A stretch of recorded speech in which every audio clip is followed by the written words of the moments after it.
भाई के साथ शुरुआत करते हैं। क्या वजह रही जीत की? आपको क्या लगता है, क्या काम आया आपके? हम लोग हमारी स्टेट लीडरशिप जो अख्तर उल ईमान साहब और हमारे हैदराबाद के जो ऑब्जर्वर माजिद साहब और बिहार की टीम ने बड़ी मेहनत की पिछले 5 साल से, और अल्लाह का बड़ा करम है, क्रेडिट इन लोगों को जाता है इनकी मेहनत की वजह से।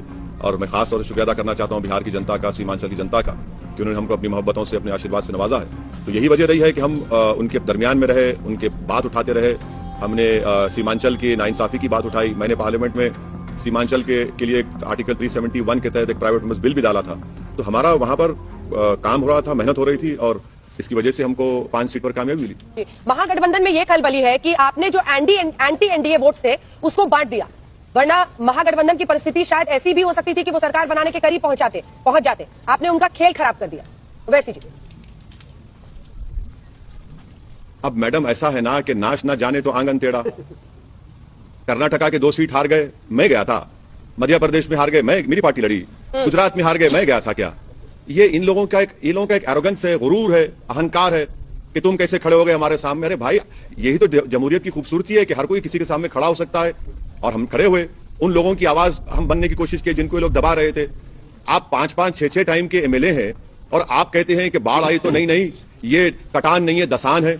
तो इसका जवाब तो जनता देगी ना मैडम। हम तो कंसिस्टेंटली काम कर रहे थे। अब आप नहीं जीत पा रहे हैं तो आप हर चीज हम पे लाके डालना चाहते हैं तो डाल दीजिए, हमको कोई फर्क नहीं पड़ता। इससे हमारी मकबूलियत में, हमारी पॉपुलैरिटी में, हमारे स्ट्रेंथ में इजाफा होगा, क्योंकि लोग जान रहे हैं कि ये जो इल्जाम लगाने वाले लोग हैं इनमें इतनी ताकत नहीं रही। इसीलिए वो देख रहे हैं कि भाई जो लड़ सकता है, जो बोल सकता है, जो हमारी गम को समझ सकता है, तकलीफ को बयान कर सकता है, उसका साथ देना चाहिए। हमको कोई फर्क नहीं पड़ता। ये तो पुराना राग है लोगों का। ये तो छोटा बच्चे के हाथ से चॉकलेट छीन लेता है तो रोते रहता है कि मम्मी मेरा चॉकलेट छीन लिए। 122 अभी है एनडीए के पास, लेकिन अगर वो फिसलते हैं और किंग मेकर की भूमिका आपकी बन जाती है, किधर जाइएगा? इधर कुआं उधर खाई। मैडम, आपका सवाल बड़ा वाजिबी है। नहीं, कोई फिक्र मत करिए। इंशाअल्लाह ताला हम जिंदगी में सही रास्ते पे चलते हैं, सीधा रास्ते पे चलते रहेंगे।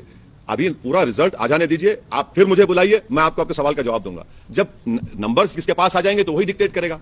अभी नंबर्स किसके पास आएंगे, कितने वोट्स अभी काउंट होना बाकी है, ये भी अपने आप में खबर है। अगर आपको दोनों तरफ से परहेज नहीं है, अगर आपको दोनों तरफ से परहेज नहीं है, तो ये भी अपने आप में बहुत बड़ी खबर है। नहीं, सबसे बड़ी खबर आपको मैं दे रहा हूं, ये है कि हमारा हाल तो है कि फंस गए रजिया गुंडों में। हमारा हाल तो वो बना हुआ है कि एक तरफ ये कहते हैं कि ये एंटी नेशनल है, दूसरी तरफ कहते हैं वोट काट रहा है। तो अब क्या करेंगे?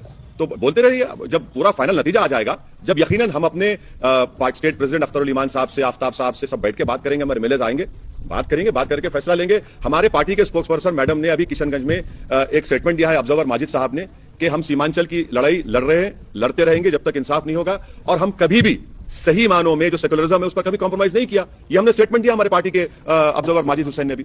लेकिन ओवैसी साहब, आपका मकसद था रोकना उनको जो आपको एंटी नेशनल कहते हैं, लेकिन आपकी मजबूती से अब ऐसा लगता है कि रुक रहे हैं वो जो वैचारिक तौर पर आपके ज्यादा नजदीक लगते हैं। बेहतर नहीं होता अगर आप लोग साथ ही मिलकर मैदान में होते तो शायद तस्वीर कुछ और होती? देखिए, अगर मैं आपको बताऊंगा ना तो आप शॉक में आ जाएंगे।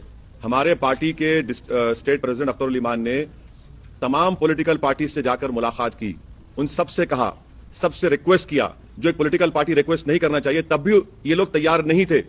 तो उसका मेरे पास क्या जवाब बताइए आप?